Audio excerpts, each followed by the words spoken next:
Get your hands off me, I didn't do anything. Elijah Carter's voice cracked through the rain-soaked parking lot just as red and blue lights painted the wet pavement outside the Quick Mart on Jefferson Avenue.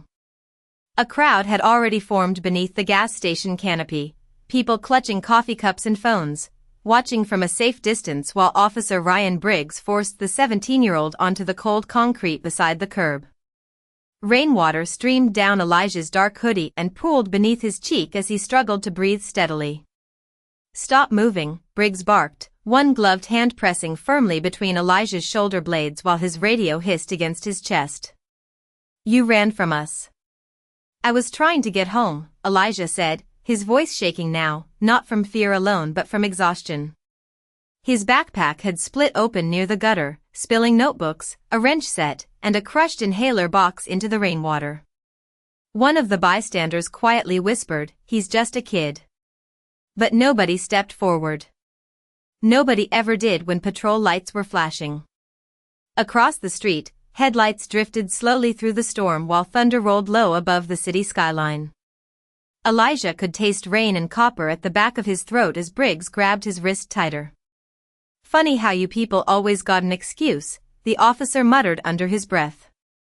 Elijah closed his eyes for a second. He had heard versions of that sentence his whole life. At school. In stores. Walking home after dark. A second patrol car slid into the lot, tires splashing through puddles. Another officer stepped out holding a flashlight that immediately landed on Elijah's face. "What VE we got?" "Possible robbery suspect," Briggs answered quickly. "Matches the description. Took off running when he saw us." "I didn't run from you," Elijah said again, lifting his head slightly from the soaked pavement. "I ran because the pharmacy closes at 10. Briggs reached down, grabbed the back of Elijah's hoodie, and pulled him upright just enough to search his pockets. A small paper bag dropped into the water beside them. Prescription bottles rolled loose across the concrete. One stopped beside Briggs's boot. The officer glanced down but didn't pick it up. Elijah stared at the bottle floating in shallow rainwater. "Please," he said quietly. "My little sister needs those tonight." The wind pushed cold rain sideways beneath the gas station roof. Somewhere behind the crowd, a little girl asked her mother why the boy was on the ground. Her mother didn't answer. Phones kept recording. Briggs snapped one cuff around Elijah's wrist. The metallic click echoed sharper than the thunder overhead. Elijah winced but didn't resist. His breathing stayed controlled, measured, almost painfully calm. That calmness irritated Briggs more than shouting would have. "You think staying quiet makes you innocent?" Briggs asked. Elijah didn't answer right away. Water dripped from the edge of his curls onto the pavement below. Then softly, almost too softly to hear, he said, "No, sir. I think it makes me human." For a moment, even the second officer looked uncomfortable. The flashlight lowered slightly. Briggs's jaw tightened. "Save the speeches." He finished securing the second cuff while Elijah's backpack drifted farther into the gutter current.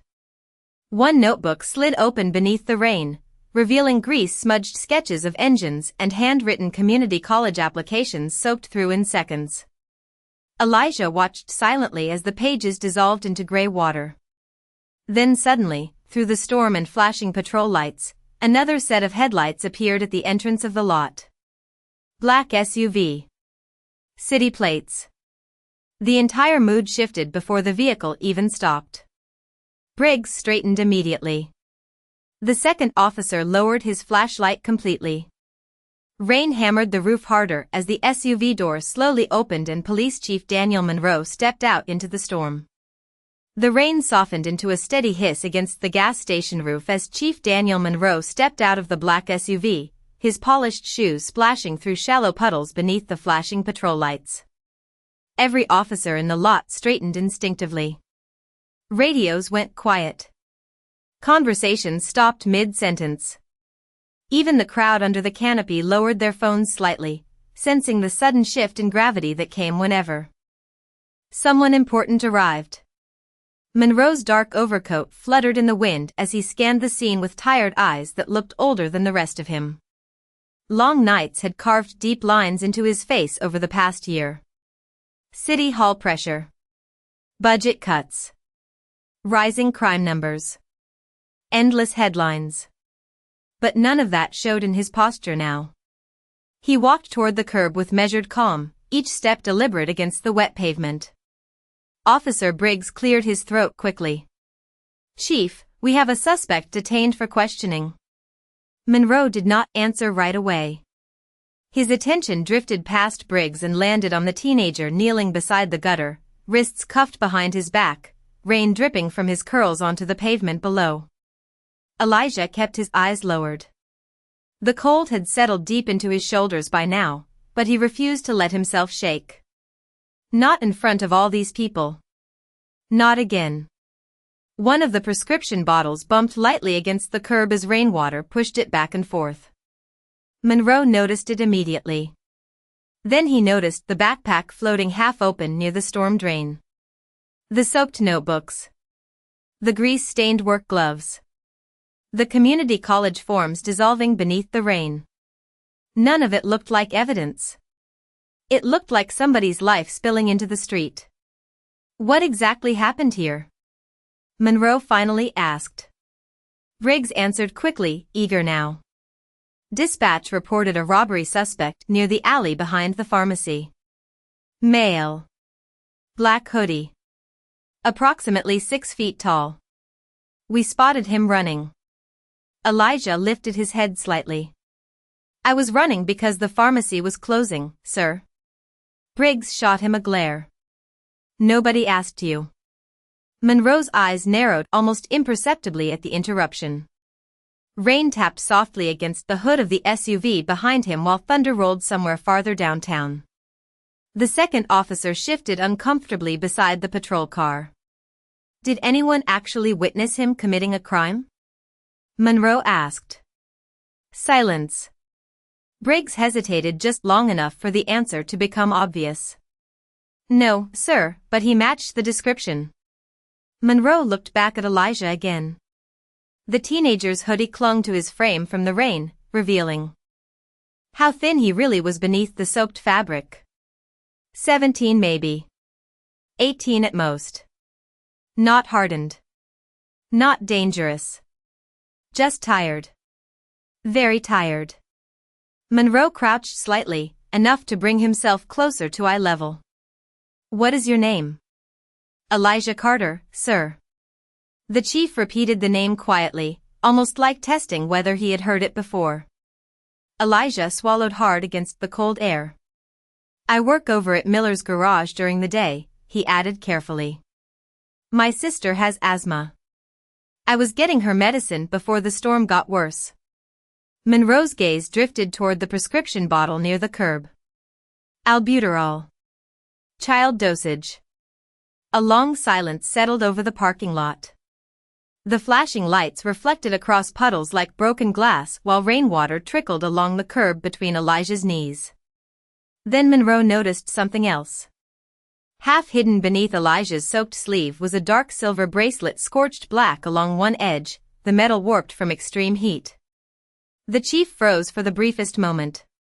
His expression changed so subtly that almost nobody noticed except the older woman standing beneath the gas station canopy.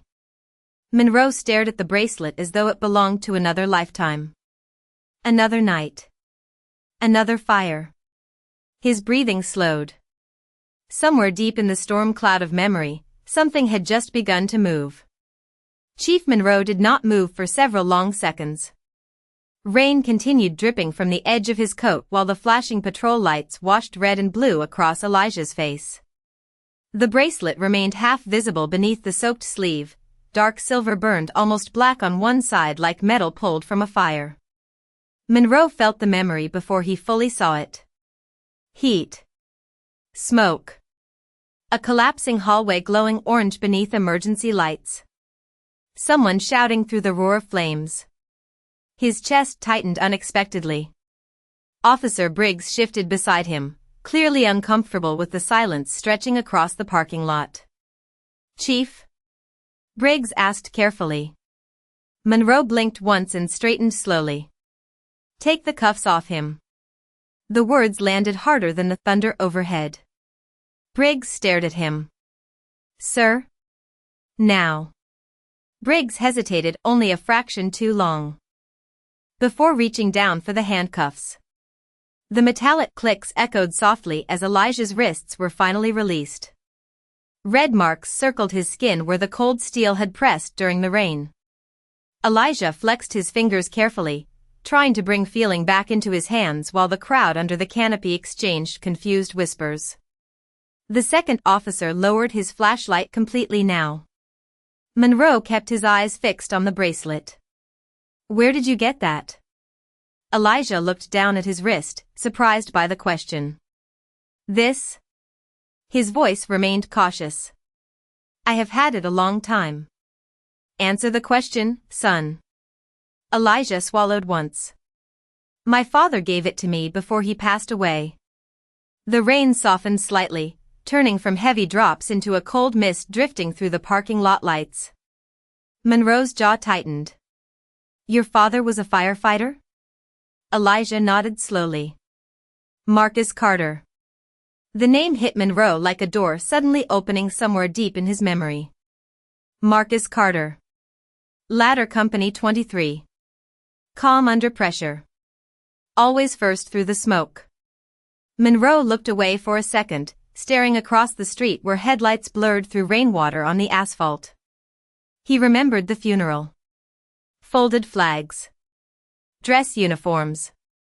A widow holding two children while cameras flashed from a distance. Elijah watched the chief carefully now, confusion slowly replacing fear in his expression. "You knew my dad?" Monroe let out a quiet breath through his nose. "Your father saved a lot of people." Briggs shifted awkwardly again. "Chief, with respect, dispatch still reported a robbery suspect in the area." Monroe turned his head sharply toward him. "And did dispatch report stolen medication too?" Briggs said nothing. Monroe pointed toward the soaked prescription bottle near the curb. "This boy was trying to bring medicine home during a thunderstorm while your officers treated him like a threat before asking a single real question." Nobody spoke. The gas station seemed strangely quiet now except for the distant hum of traffic and rainwater trickling into the storm drain. Elijah slowly reached for his backpack near the gutter, but Monroe bent first and picked it up himself. Water dripped from the torn fabric as he handed it back carefully. Community college applications clung together inside, the ink beginning to blur from the rain. Monroe glanced at one page before returning it. Mechanical engineering. Elijah noticed the look. "I work at Miller's garage after school," he explained quietly. "I am saving for classes next fall." Monroe nodded once, though his attention drifted back toward the bracelet again. A memory finally surfaced fully now. 8 months earlier. The Riverside apartment fire downtown. Smoke thick enough to blind. A collapsing stairwell. Monroe trapped on the 4th floor after responding personally to the scene. Then a teenager appearing through the smoke wearing a soaked sweatshirt wrapped over his mouth, pulling him toward an emergency ladder while flames swallowed the hallway behind them. Monroe had blacked out before seeing the boy clearly. Until now. His eyes settled back on Elijah with growing disbelief. "How old are you?" 17, sir." Monroe stared at him another second longer. Then quietly, almost to himself, he said, "I knew I recognized those eyes." The rain had almost stopped by the time the crowd outside the gas station began slowly drifting away, but the tension still clung to the parking lot like humidity after a storm. Nobody seemed fully sure what they had just witnessed. 1 minute Elijah Carter had been face down on wet concrete beneath flashing patrol lights. The next, the police chief himself was standing beside him in silence, staring at a burned bracelet like it carried a ghost inside it. Officer Briggs looked increasingly uneasy as Monroe remained focused on Elijah instead of the supposed robbery call. "Chief, Briggs tried again carefully. The witness report came from the liquor store clerk across the alley. Male suspect. Dark clothing. Same height build. Monroe turned slowly. And did the witness identify him directly? Briggs hesitated. Not exactly. Did anyone recover stolen property? No, sir. Did anyone ask this young man where he was going before forcing him onto the pavement? Briggs's jaw tightened. Rainwater dripped steadily from the brim of his cap onto the ground. Between them. The second officer looked away entirely now, pretending to study traffic beyond the pumps. Elijah stood quietly near the curb holding his soaked backpack against his chest. He did not interrupt. Did not accuse. Did not even look angry anymore. Just tired. Very tired. Monroe noticed that too. Most teenagers in that situation would have shouted or stormed away by now. Elijah simply crouched beside the gutter and carefully gathered his wet papers one by one, smoothing each page against his jeans as though they still mattered despite the rain damage. A mechanic certification form. A math tutoring flyer. A folded bus schedule. Ordinary things. Fragile things. Monroe watched him for a long moment before finally speaking again. Your father used to carry himself the same way. Elijah looked up slowly. People say that sometimes. Marcus never wasted energy trying to prove who he was to people who already decided otherwise. The words hung quietly between them. Briggs shifted again, clearly uncomfortable hearing the conversation move away from police procedure toward something personal. Sir, if there has been a misunderstanding here, we can clear it up at the station. Monroe's expression hardened instantly. No. We are clearing it up here. A cold wind swept through the lot, rattling the loose plastic sign near the gas pumps. Somewhere farther downtown, another siren echoed faintly through the wet night air. Elijah zipped his backpack carefully before glancing toward the crushed pharmacy bag still lying near the curb. One prescription bottle remained missing. Probably washed into the storm drain by now. He stared at the water moving beneath the grate for a second too long. Monroe noticed immediately. What medication was lost?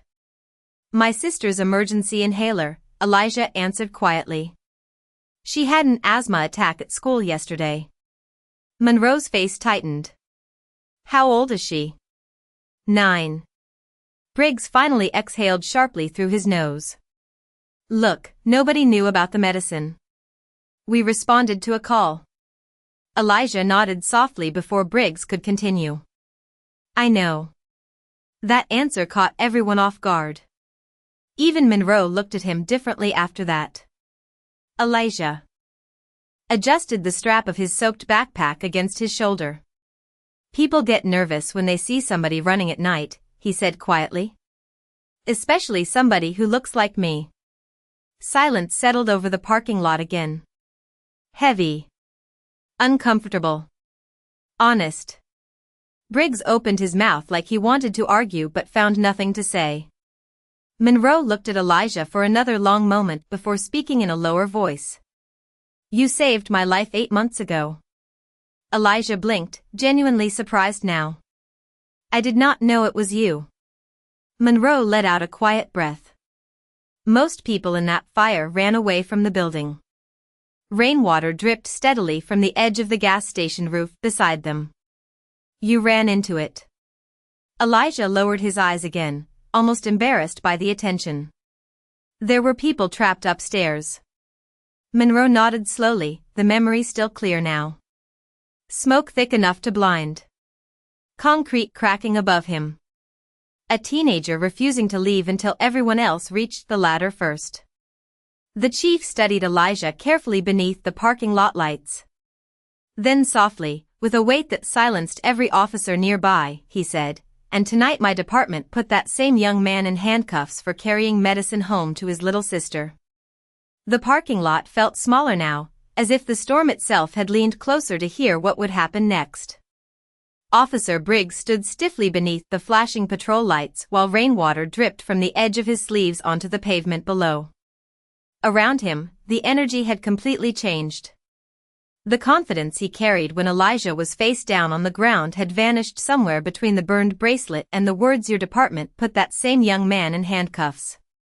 Nobody in the crowd was filming casually anymore. Now they watched in silence. Careful silence. The kind that comes right before shame settles into a place permanently. Elijah shifted his backpack higher onto his shoulder, trying not to look at anyone directly. His clothes clung cold against his skin, and exhaustion sat heavy behind his eyes. All he wanted now was to leave. Get home.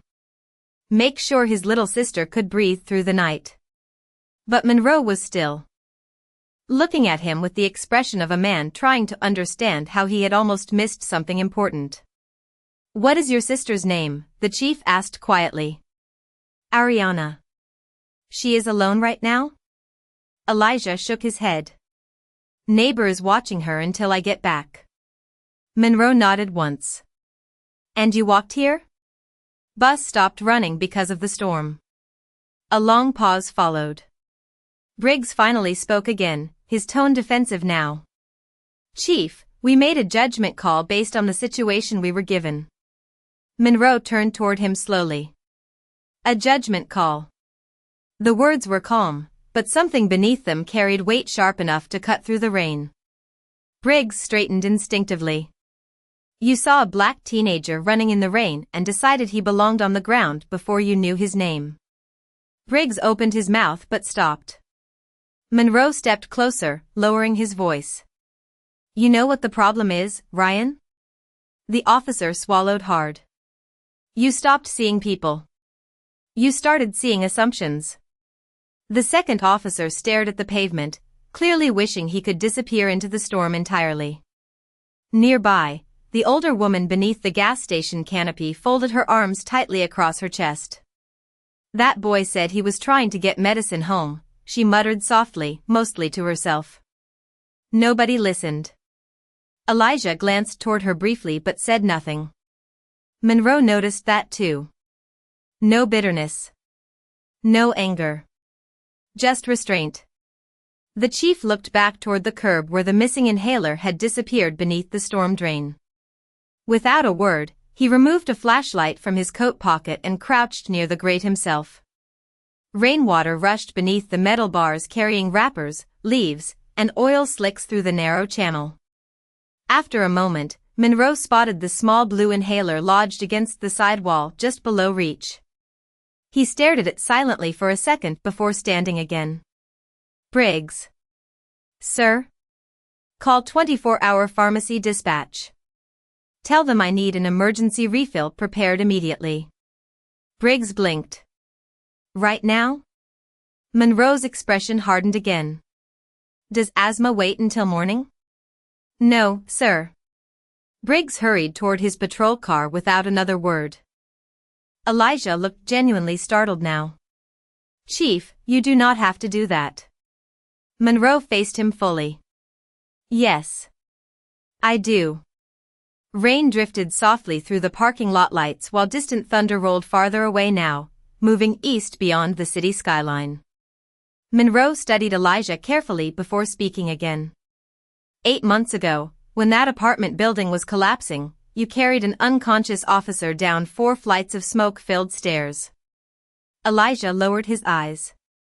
Anybody would have helped. Monroe shook his head slowly. "No, son. They would not." The words landed heavily in the cold night air. The crowd heard them too. You could see it in their faces now. The shift. Earlier they saw a suspect. Then a teenager. Now they were looking at someone entirely different. Someone brave. Someone good. Elijah noticed the change immediately, and somehow that made him more uncomfortable than the handcuffs had. He tightened his grip on the soaked backpack straps and quietly said the only thing still on his mind. "I just need to get home before Ariana gets scared." The storm finally began drifting past the city, leaving behind only a cold mist that floated beneath the gas station lights like smoke after a fire. Most of the crowd had gone home by now. A few cars still sat near the pumps, engines idling softly while tired drivers watched from behind fogged windshields. The chaos from earlier had faded into something quieter. Heavier. Elijah stood near the curb with rainwater dripping from the edge of his backpack onto his sneakers. His fingers still trembled slightly from the cold, but he kept them tucked beneath the straps so nobody would notice. Officer Briggs remained beside the patrol car speaking into his radio, his voice lower now, stripped of the sharp authority it carried earlier. Monroe leaned against the side of the black SUV for a moment, studying the teenager beneath the pale station lights. Elijah looked smaller standing there alone than he had on the pavement. Not weak. Just young. Too young to already wear that level of exhaustion in his eyes. "How long have you been working at the garage?" Monroe finally asked. Elijah glanced up. "Since last summer." "And school?" "Senior year." Monroe nodded slowly. "Grades good?" Elijah gave the faintest shrug. "Good enough for scholarships, maybe." The answer carried no pride behind it. Just practicality. Like everything in his life had become survival math long ago. The chief looked down briefly at the soaked papers sticking from Elijah's backpack. "Mechanical engineering?" Elijah's expression softened for the first time all night. "Barely. Cars make sense to me," he admitted quietly. "People do not always make sense." Monroe almost smiled at that, but the expression faded before it fully formed. Rain tapped lightly against the SUV roof while the city hummed somewhere beyond the wet streets and flickering traffic lights. A train horn sounded faintly in the distance. Elijah shifted his weight, glancing toward the road again. "I should really get home." Monroe noticed the worry immediately. Not fear for himself. Fear for somebody waiting on him. "Your mother there too?" Elijah nodded. "Night shift at St. Mary's Hospital." "She probably still thinks I am on the bus." Monroe stared at him for another long moment. "You did not tell her what happened tonight?" Elijah looked genuinely confused by the question. "Why would I? Most people would be angry." Elijah lowered his eyes toward the wet pavement. "She already worries enough." The words settled into the silence between them. Simple words. Honest words. Monroe looked away toward the patrol lights reflecting across puddles beneath the gas pumps. Somewhere behind him, Briggs finished his radio call and slowly approached. The officer held a small white pharmacy bag in one hand now, perfectly dry beneath the plastic covering. "Emergency refill is ready," Briggs said carefully. Monroe took the bag without speaking. Briggs hesitated before adding, "Pharmacist stayed open for it." Elijah exhaled softly, relief finally breaking through his calm expression for the first time all night. He looked down at the bag in Monroe's hands as though it carried something far more valuable than medicine. The chief stepped closer and handed it to him carefully. Their hands brushed briefly in the cold night air. "Thank you, sir," Elijah said quietly. Monroe held his gaze for a second longer. "You keep calling me sir." Elijah blinked slightly. "You are the chief." Monroe glanced toward Briggs, then toward the empty patch of pavement where Elijah had been pinned earlier beneath the rain. His jaw tightened again. "Tonight," he said slowly, "I think you earned that word more than anybody standing here." Nobody spoke after that. Not Briggs. Not the second officer. Even the wind seemed quieter now. Elijah looked down at the pharmacy bag in his hands, gripping it carefully against his chest like something fragile. Then his phone lit up again inside his pocket. "Little sis calling." He answered immediately. "Hey Ari," he said softly, turning slightly away from the officers. His voice changed completely when he spoke to her. Warmer. Lighter. "Yeah, I got it. I am coming home now." Monroe listened quietly while rainwater dripped from the edge of the gas station roof beside them. And for the first time that night, the chief felt ashamed of how close this city had come to breaking something good. Elijah slipped his phone back into his pocket after promising Ariana he would be home soon, but before he could step away, another vehicle turned slowly into the gas station lot. This one was not a patrol car. A faded blue pickup rolled beneath the canopy lights, windshield wipers dragging across the glass with a tired squeak. The driver's door opened almost immediately, and a woman wearing dark blue hospital scrubs stepped out into the cold mist. Elijah. Her voice carried sharp panic before she even reached him. Denise Carter hurried across the wet pavement, exhaustion still visible in her face from a 12-hour shift at St. Mary's Hospital. Her curls were tied back loosely beneath a gray hooded sweater, and one hospital badge still swung from her pocket as she moved. She stopped abruptly the moment she saw the patrol cars. The officers. The wet cuffs marks around her son's wrists. Her expression changed instantly. Fear first. Then understanding. Then something quieter and far more painful. Elijah stepped toward her quickly. Mom, it is okay. But Denise was already looking at Chief Monroe. What happened? Nobody answered. Immediately. The silence said enough on its own.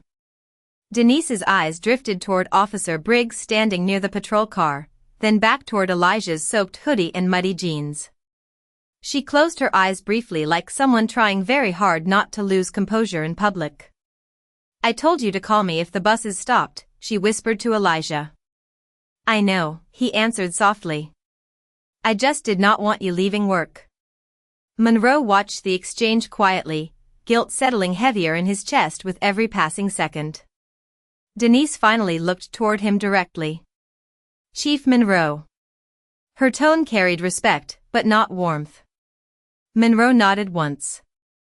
Mrs. Carter. She folded her arms tightly against the cold night air.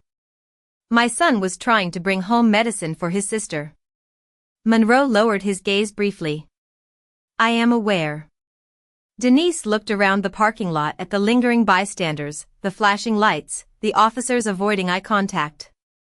Then I think you also understand why a 17-year-old black boy should not have to explain himself on wet pavement in front of strangers before somebody remembers he is human. The words landed harder than shouting ever could have. Briggs looked down immediately. Even the second officer shifted uncomfortably beside the cruiser. Elijah touched his mother's arm gently. Mom. But she was not angry anymore. Just tired. The kind of tired that came from years of worrying every time someone you loved stepped outside alone after dark. Monroe inhaled slowly through the cold air. Mrs. Carter, he said carefully, your son saved my life last year. Denise blinked once, surprised. What? Elijah looked embarrassed immediately. It was nothing. Monroe shook his head firmly. It was not nothing. Rainwater dripped steadily from the gas station canopy as the chief stepped closer. The Riverside fire downtown. I was trapped on the 4th floor after the stairwell collapsed. Smoke conditions were almost impossible. He looked directly at Elijah now. Your son carried an unconscious officer down those stairs and went back inside again to help others before firefighters could reach the upper floors. Denise stared at Elijah in complete silence. You never told me that. Elijah rubbed the back of his neck awkwardly. You already had enough to worry about after Dad. The mention of Marcus Carter softened something immediately in her face. Monroe noticed it too. Your husband would have been proud tonight, he said quietly. Denise's eyes glistened briefly beneath the harsh station lights, but she blinked the emotion away before tears could fully form. Elijah shifted uncomfortably under the attention again, gripping the pharmacy bag closer against his chest. Can we just go home now? He asked softly. Monroe nodded immediately. Yes, sir. The single word froze the entire parking lot again. Briggs looked up sharply. The older woman beneath the canopy covered her mouth quietly. Even Denise stared at the chief in surprise. Monroe held Elijah's gaze steadily. Not sarcasm. Not performance. Respect. Pure and simple. For a moment nobody moved beneath the fading storm clouds. Then Elijah lowered his eyes slightly, almost overwhelmed by the weight of finally being seen correctly. The mist hanging over the gas station slowly thinned as the last of the storm rolled beyond the city, leaving the streets slick and silver beneath the traffic lights. Elijah stood beside his mother holding the pharmacy bag close against his chest while Chief Monroe remained near the curb, hands resting quietly at his sides. Nobody seemed eager to move first. The moment carried too much weight now. Too much truth exposed beneath fluorescent lights and fading rain. Officer Briggs finally stepped forward, his boots splashing softly through shallow puddles. The confidence that once shaped every movement was gone completely. He looked older somehow. Smaller. Mrs. Carter, he began carefully, Elijah. I owe both of you an apology. Elijah lowered his eyes immediately while Denise remained still beside him, arms folded tightly against the cold night air. Briggs swallowed once before continuing. I made assumptions tonight that I should not have made. I saw somebody running and decided what kind of person he was before asking a single question. The words sounded difficult for him to say, but honest. Painfully honest. He looked toward Elijah directly now. That should not have happened to you. Elijah stayed quiet for a moment. Rainwater dripped steadily from the hood of the patrol car nearby. Somewhere across the street, a neon diner sign buzzed softly in the darkness. Finally Elijah spoke. I know you were doing your job. Briggs shook his head immediately. No. My job is to protect people. Not make them feel afraid to walk home carrying medicine. The second officer looked down at the pavement again, visibly ashamed. Denise studied Briggs silently, searching his face for something deeper than procedure. Maybe regret. Maybe humanity. She found both. Monroe watched everything without interrupting. Elijah adjusted the strap of his soaked backpack slightly higher against his shoulder. My dad used to say fear makes people stop listening, he said quietly. Especially when they think they already know somebody's story. Briggs looked like the sentence hit him harder than any accusation could have. Your father was right. Another silence settled over the lot. Softer now. Less hostile. Monroe stepped forward beside Briggs. There will be a formal review of tonight's stop, he said firmly. Body camera footage included. Briggs nodded once without protest. Understood, sir. But Elijah looked uncomfortable immediately. Chief, I do not want anybody fired because of me. Denise turned toward her son in surprise. Elijah. He shrugged faintly. I just want people to slow down before they decide somebody is dangerous. Monroe stared at him for a long second. The chief had spent 26 years in law enforcement. He had seen politicians demand revenge. He had seen criminals show less mercy than victims. Yet here stood a 17-year-old boy who had every reason to be angry and still chose restraint instead. It humbled him more than he expected. Briggs looked at Elijah again, genuinely stunned now. After tonight, you still do not hate us? Elijah glanced toward the flashing patrol lights reflecting across puddles beneath the gas pumps. I think people can do wrong things without being evil. The words left the entire parking lot silent again. Denise looked at her son with quiet disbelief, as though hearing parts of Marcus Carter's spirit inside him all over again. Monroe slowly removed his police jacket then stepped closer to Elijah.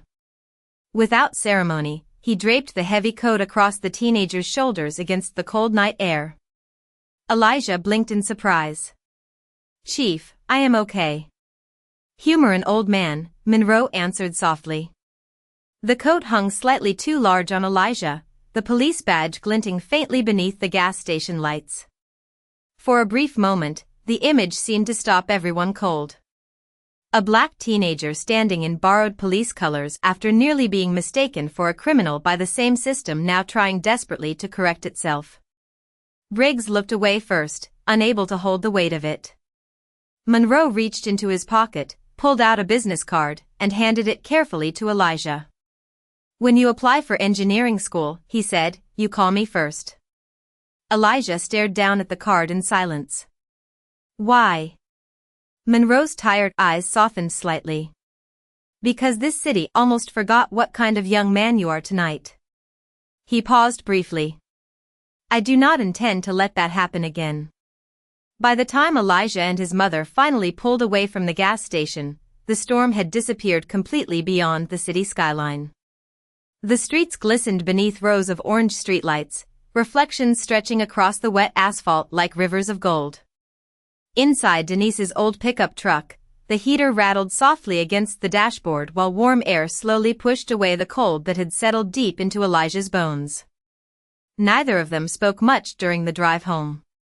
They did not need to. Some nights carried too much weight for conversation.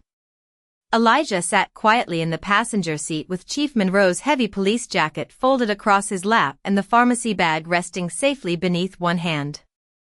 Every few minutes he checked the inhaler through the plastic wrapping just to make sure it was still there. Denise glanced at him once at a red light downtown. The marks around his wrists had already started fading. Her chest tightened anyway. "You should have called me sooner," she said softly.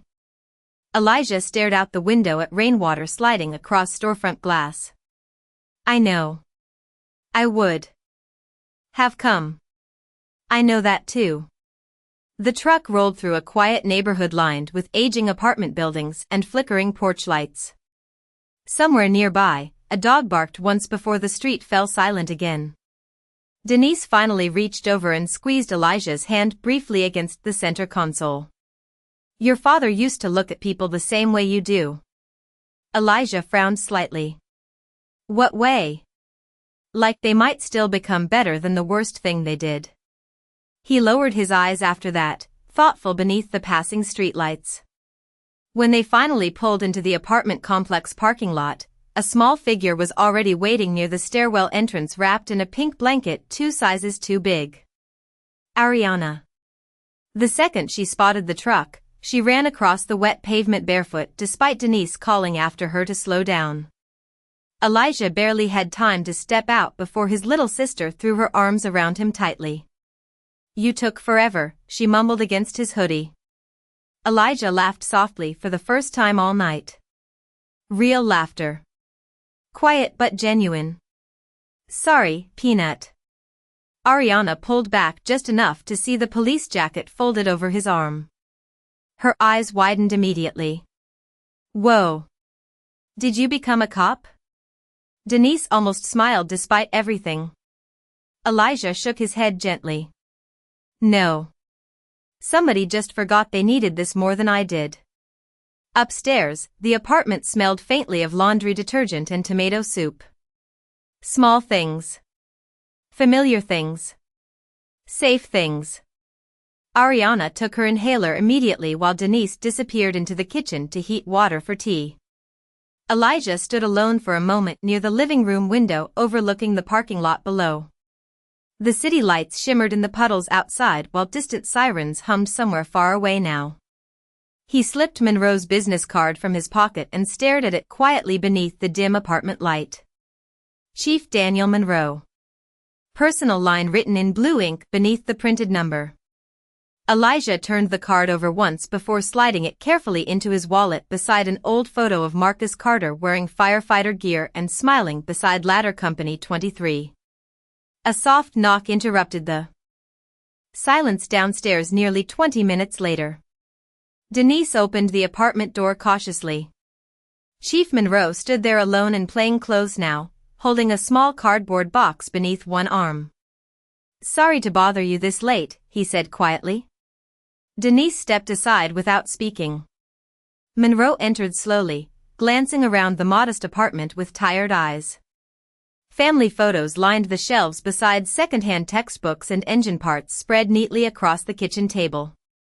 Elijah looked up from the couch, surprised. Monroe handed him the box without ceremony. Inside sat a brand new graphing calculator, dry engineering notebooks, and a folded scholarship application packet from the City Technical College program. Elijah stared speechless for a moment. "Chief," Monroe shook his head gently. "Your father once told me courage means helping people long after the fire is gone." The apartment fell quiet except for the soft hum of rainwater dripping outside the window. Monroe looked toward Elijah one final time. "Tonight reminded me how easy it is for people to miss goodness when they stop looking for it." Elijah lowered his eyes, gripping the box carefully in both hands. Monroe moved toward the door, then paused briefly beneath the hallway light. "Get some sleep, son." Elijah nodded once. "Good night, sir." Monroe smiled faintly this time. Not as a police chief. Just as a man grateful to still be alive. Then he stepped back into the cold night air while inside the small apartment, warmth slowly returned to every corner of the room.